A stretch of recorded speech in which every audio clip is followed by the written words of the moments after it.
دیکھیں یہ ایک تو انہوں نے کہا ان گریٹ ڈینجر ہے، لیکن آج مسقط میں عمان میں مذاکرات شروع ہو رہے ہیں. آپ اب ان کو اس تناظر میں کیسے دیکھتے ہیں؟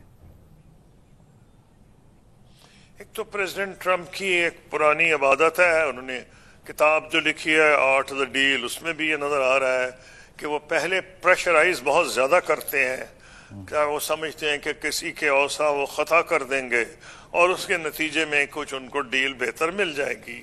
ابھی جو انہیں تجربہ ہوا ہے، یہ جو انہوں نے ٹیرفز لگایا ہے، 125 وہ لگائیں گے، 125 وہ کر دیں.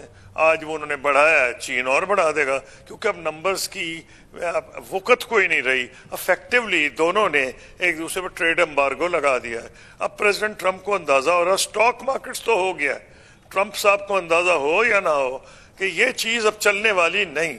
تو یہ میرا خیال ہے پریزیڈنٹ ٹرمپ نے مس کیلکولیٹ کیا تھا اس کیس میں، کہ ان کا یہ خیال تھا کہ وہ جو دھمکیاں دے رہے ہیں، شاید چین جو ہے وہ ان کی دھمکیوں سے گھبرا جائے گا.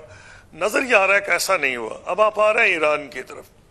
ایران یہ کوئی ڈاؤٹ نہیں ہے کہ اس کو ایک ایسی پوزیشن میں لے آئے ہیں کہ واقعی پہلے کے مقابلے میں وہ کمزور اس طرح ہو گیا ہے کہ اس کے جو اس علاقے میں ایلائز تھے چن چن کے، حماس، حزب اللہ، ہوتیز، اور عراق میں بھی جو ان کے کچھ سپورٹر تھے، لگتا ہے کچھ ان پر انہوں نے کنٹرول مختلف حربوں سے کیا ہے. حزب اللہ کا تو بالکل واضح ہے کیسے کیا ہے.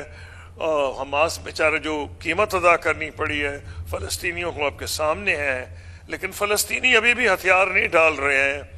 اور باوجود اس کے کہ اسرائیل نے ان کو یہ کہا تھا ہم یہ کریں گے وہ کریں گے، ابھی تک انہوں نے ہینڈ اوور نہیں کیے ان کے ہاسٹیجز. اب آ جاتی ہے ایران کی طرف. ایران کے ساتھ ایک پرانا اگریمنٹ تھا JCPOA کا، جس میں ہم اپنی ڈپلومیٹک لینگویج میں کہہ رہے تھے P5+ جرمنی. یہ ہو چکا تھا اگریمنٹ دنیا کی 5 پرماننٹ ممبرز پلس جرمنی کے ساتھ، اور ساری دنیا یہ سمجھ رہی تھی کہ اگر مقصد ایران کا نیوکلیئر پروگرام کو کنٹرول کرنا ہے، یعنی اس کا مقصد اگر یہ ہے کہ ایران نیوکلیئر پاور نہ بنے، تو شاید ایران یہ قیمت پے کرنے کو تیار تھا، کیونکہ وہ جو بھی تھا international observers, International Atomic Energy Agency, سب کی انسپیکشن شامل تھی. لیکن اگر اس کا مقصد یہ ہے کہ آپ کو ہم فرینڈ لیس چھوڑیں گے، آپ کی فارن پالیسی کنٹرول کریں گے، آپ اپنے اتحادی بنا نہیں سکیں گے، تو کوئی معاہدہ نہیں ہوگا. پھر امریکہ کو یہ سوچنا پڑے گا کہ ایک طرف وہ چین کرتا پڑ رہا تھا کہ جی ہم نے چین میں جانا ہے اور یہ کرنا ہے. تائیوان کو یہ تو انہوں نے نہیں کہا، لیکن جتنی امریکن ایڈمنسٹریشن ان سے پہلے آئی ہیں وہ تائیوان کا بڑا نام لے رہی تھیں. انہوں نے تائیوان کا تو اتنا نام نہیں لیا، لیکن چین ان پہ سوار ہے، ان کے حواس پہ. تو چین کی طرف جو انہوں نے توجہ دینی تھی، ایک تو ٹیرفز کی طرف سے ہٹ چکی ہے.